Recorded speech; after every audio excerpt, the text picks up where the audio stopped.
number of years back. In my first book, I failed to acknowledge that the example he set played a big role in my decision to work with Charley Hunter, and I want to correct that oversight here. I am also grateful to Dave Casper, our PGA professional at my home course, the Lake Charles Country Club, for his first-hand knowledge about Byron Nelson. He was able to speak with Mr. Nelson to fill in some details about certain events that Moonlight had described to Charley. I have been and remain especially grateful to the many golf writers around the country who embraced the greatest player who never lived. Perhaps the biggest thrill in all of this for Charley and me has been the chance to become colleagues of sorts with people whose work we have admired for so long. In championing our work, they have welcomed us into their midst with an openness that is probably unique among professions. I cannot close without also thanking my good buddy Robert Dampf. He also read the first draft of this book and offered his thoughts and ideas, which I found valuable. More importantly, however, Robert also secures the tee times for our weekend golf games, and I can't risk losing my spot by failing to mention him by name. 1. I had not expected to receive any mail on my first day at work. After all, the start of my career as a new lawyer at Butler & Yates was not exactly the talk of Atlanta.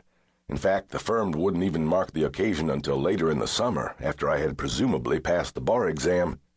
Even then, it wouldn't exactly be a media event. Instead, there would be a couple hundred engraved cards mailed to friends of the firm announcing that Charles F. Hunter had become an associate there. That's why the letter came as such a surprise.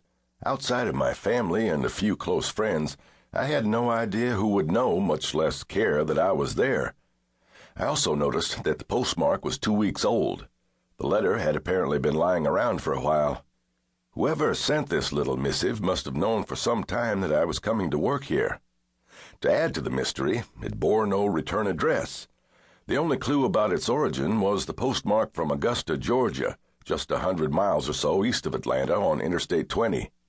Aside from its significance as the home of the Augusta National Golf Club and the Masters Tournament, I couldn't think of any real connection that I had with Augusta. I knew the letter wasn't from one of my classmates in law school. Almost all of them preferred email to the U.S. Postal Service. There wasn't anything distinctive about the envelope. It certainly wasn't Crane's Crest. Instead, it looked to be right out of a box of the cheap kind you buy at the corner drugstore. Judging from its slightly yellow tint, the box had been on the shelf for a long time, too.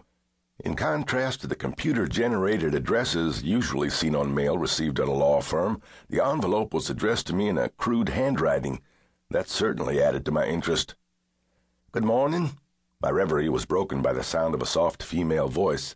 I looked up to see an auburn-haired 40-something secretary standing in my doorway with a cup of coffee in her hands. She had the no-nonsense look of someone who knew a whole lot more about the law business than I did. "Sorry if I surprised you." "Oh, no," I assured her. She smiled at my obvious lie. "I'm Gloria. I was here when you clerked last summer. I work for Mr. Guidry down the hall. He asked me to give you a hand if you need anything." I suppose it was her way of letting me know that she hadn't volunteered for the job. I could imagine that few secretaries relished the notion of transcribing the awkward dictation of a new lawyer, or otherwise nursing him through his early efforts at malpractice. Nonetheless, I was pleased that Emile Guidry had taken an interest in me. He was one of the stars of the firm. Now in his mid-50s, Guidry was at the top of his game as a trial lawyer. He had built his reputation by defending chemical companies against suits brought by individuals who claimed to have been poisoned by various kinds of noxious emissions. It was no easy trick convincing a jury that his Fortune 500 clients were the good guys, but he brought in one defense verdict after another. Usually he was able to persuade the jury either that the plaintiff wasn't hurt too badly or that his condition had some other cause. No one was better at medical causation than Emile Guidry. Guidry was originally from New Iberia, a small town in South Louisiana. Perhaps its most noteworthy claim to fame was its close proximity to Avery Island, home of the McElhenney family plantation, where the world-famous Tabasco pepper sauce is produced. Guidry was a genuine Cajun, or as he preferred, coon-ass. When I first heard him use the term, I was a bit surprised.